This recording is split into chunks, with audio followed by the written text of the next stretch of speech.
Olá, irmãos. Nós vamos ler hoje o capítulo de número 9 de Atos dos Apóstolos. Diz assim a palavra de Deus: a conversão de Saulo. Saulo, respirando ainda ameaças e morte contra os discípulos do Senhor, dirigiu-se ao sumo sacerdote e lhe pediu cartas para as sinagogas de Damasco, a fim de que, caso achasse alguns que eram no caminho, assim homens como mulheres, os levassem presos para Jerusalém. Seguindo eles estrada fora, ao aproximar-se de Damasco, subitamente uma luz do céu brilhou ao seu redor. E caindo por terra, ouvindo uma voz que lhe dizia: Saulo, Saulo, por que me persegues? Ele perguntou: quem és tu, Senhor?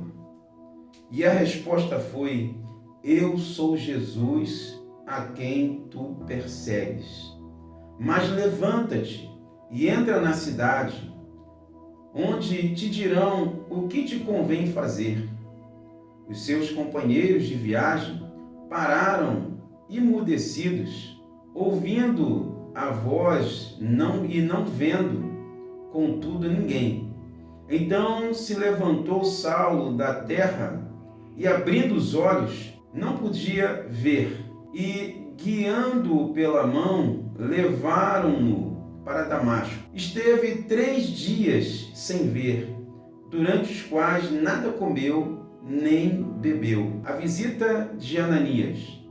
Ora, havia em Damasco um discípulo chamado Ananias. Disse-lhe o Senhor numa visão: Ananias. Ao que lhe respondeu: eis-me aqui, Senhor. Então o Senhor lhe ordenou: dispõe-te e vai à rua que se chama Direita, e na casa de Judas procura por Saulo, apelidado de Tarso, pois ele está orando. E viu entrar um homem chamado Ananias e impor-lhe as mãos para que recuperasse a vista. Ananias, porém, respondeu: Senhor, de muitos tenho ouvido a respeito desse homem, quantos males tem feito aos teus santos em Jerusalém, e para aqui trouxe autorização dos principais sacerdotes para prender a todos que invocam o teu nome. Mas o Senhor lhe disse: vai, porque este é para mim um instrumento escolhido para levar o meu nome perante os gentios e reis, bem como perante os filhos de Israel, pois eu lhe mostrarei quanto lhe importa sofrer pelo meu nome. Então Ananias foi e, entrando na casa, impôs sobre ele as mãos, dizendo: Saulo, irmão, o Senhor me enviou, a saber, o próprio Jesus que te apareceu no caminho por onde vinhas, para que recuperes a vista e fiques cheio do Espírito Santo. Imediatamente lhe caíram dos olhos como que uma escama, e tornou a ver. A seguir, levantou-se e foi batizado. E depois de ter alimentado, sentiu-se fortalecido. Então, permaneceu em Damasco alguns dias com os discípulos. Saulo prega em Damasco. E logo pregava nas sinagogas a Jesus, afirmando que este é o Filho de Deus. Ora, todos os que ouviam estavam atônitos e diziam: não é este o que exterminava em Jerusalém os que invocavam o nome de Jesus? E aqui veio precisamente com o fim de os levar amarrados aos principais sacerdotes?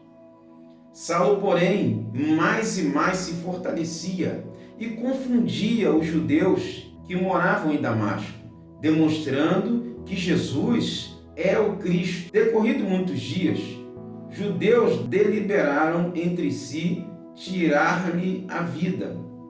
Porém, o plano deles chegou ao conhecimento de Saulo.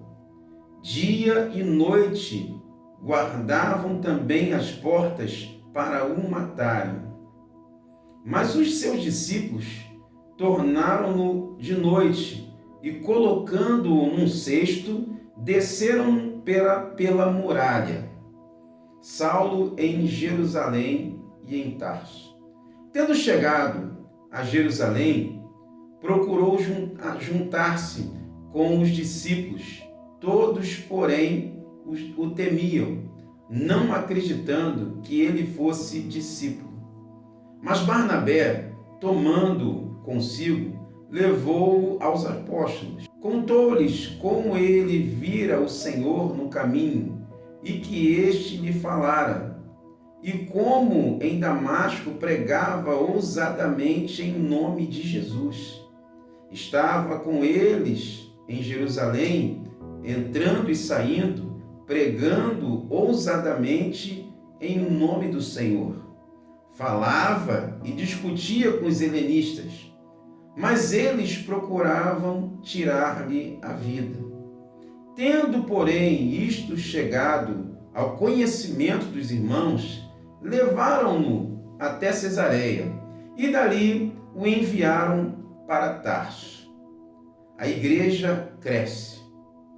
A igreja, na verdade, tinha paz por toda a Judéia, Galileia e Samaria, edificando-se e caminhando no temor do Senhor. E no conforto do Espírito Santo crescia em número. A cura de Enéas. Passando Pedro por toda parte, desceu também aos santos que habitavam em Lida. Encontrou ali certo homem chamado Enéas, que havia 8 anos jazia de cama, pois era paralítico. Disse-lhe Pedro: Enéas, Jesus Cristo te cura. Levanta-te e arruma o teu leito. Ele imediatamente se levantou. Viram-no todos os habitantes de Lida e Sarona, os quais se converteram ao Senhor. A ressurreição de Dorcas. Havia em Jope uma discípula por nome Tabita, nome este que, traduzido, quer dizer Dorcas. Era ela notável pelas boas obras e esmolas que fazia.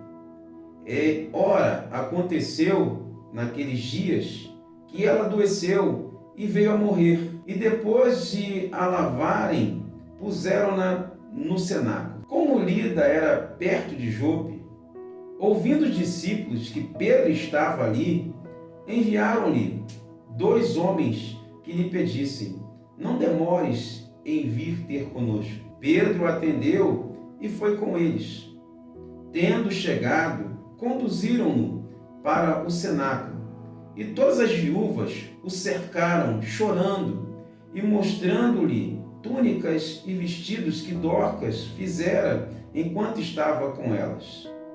Mas Pedro, tendo feito sair a todos, pondo-se de joelhos, orou e, voltando-se para o corpo, disse: Tabita, levanta-te. Ela, abrindo os olhos e vendo a Pedro, sentou-se. Ele, dando-lhe a mão, levantou-a e, chamando os santos, especialmente as viúvas, apresentou-a viva. Isto se tornou conhecido por toda Jope, e muitos creram no Senhor. Pedro ficou em Jope muitos dias, em casa de um curtidor chamado Simão. Bem, queridos, esse foi o capítulo de número 9 de Atos dos Apóstolos, onde começa com Saulo pedindo cartas aos principais sacerdotes para poder perseguir a igreja do Senhor. E ele, com esse intuito, ele vai pelo caminho de Damasco. E quando chega no meio do caminho, ele tem um encontro com Jesus, onde ele cai e fica cego. E depois ele fica naquela cidade por alguns dias. E o Senhor chama Ananias, um dos seus discípulos. O Senhor fala a Ananias dizendo para que ele fosse aonde Paulo estava e que o Senhor havia dado a visão a Paulo de que Ananias estaria com eles. A princípio, Ananias, ele teme, porque Paulo era um homem muito temido entre os cristãos. Mas ele obedece à voz do Senhor e vai a esse lugar. E ali ele tem um encontro com Paulo. E ele ora por aquele homem. E quando ele começa a orar por aquele homem, ele recupera a sua visão. E a Bíblia diz que ele, após recuperar a sua visão, ele faz uma aliança com Deus e ele se batiza. A palavra também diz que logo após, que na realidade se passam 3 anos, Paulo ele começa a pregar em Damasco. Ele começa a pregar na sinagoga e mesmo assim muitos cristãos ainda têm um receio de Paulo. Paulo demorou durante muito tempo para que os cristãos pudessem acreditar que realmente houve uma conversão. Afinal, ele era um homem muito temido entre os cristãos, pois ele era responsável por mortes e também por prisão de muitos crentes. A palavra de Deus depois nos mostra Paulo em Jerusalém, juntamente com Barnabé. E esse Paulo agora, não é, ainda chamado de Saulo, ele recebe, não é, essa orientação de Barnabé. Ele é guiado por Barnabé para chegar a Jerusalém e ele é apresentado aos apóstolos. E esses apóstolos ainda têm um receio de Paulo. Esse período de Paulo saindo de Damasco, não é, e indo para Jerusalém gira em torno de 14 anos, irmãos. E mesmo assim, Paulo ainda era alguém temido entre os cristãos. Mas a palavra de Deus nos mostra agora Paulo sendo recebido, indo para Tarso. E a Bíblia nos mostra o crescimento da igreja. Um crescimento onde a igreja era sendo edificada, caminhando no temor do Senhor, no conforto do Espírito Santo e crescendo em número. E essa mesma palavra nos mostra a cura de Enéas, um homem que era paralítico, no qual Pedro foi usado para que ele recebesse essa cura. E por fim, ela nos mostra a ressurreição de Dorcas, também chamado de Tabita.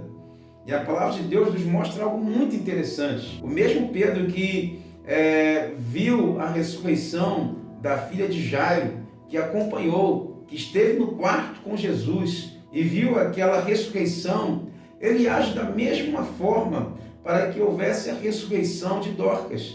Ele faz com que as pessoas que estavam no quarto saíssem daquele lugar, e ele diz àquela mulher, ele diz àquele corpo que estava ali, ele fala: Tabita, levanta-te. E a Bíblia fala que ela abriu os olhos e ela viu a Pedro e ela se sentou. Então, algo maravilhoso nos mostrando que a experiência que Pedro teve com Jesus na ressurreição da filha de Jairo, Pedro agora coloca essa experiência em prática. Que coisa maravilhosa. Então, que Deus abençoe você rica e abundantemente.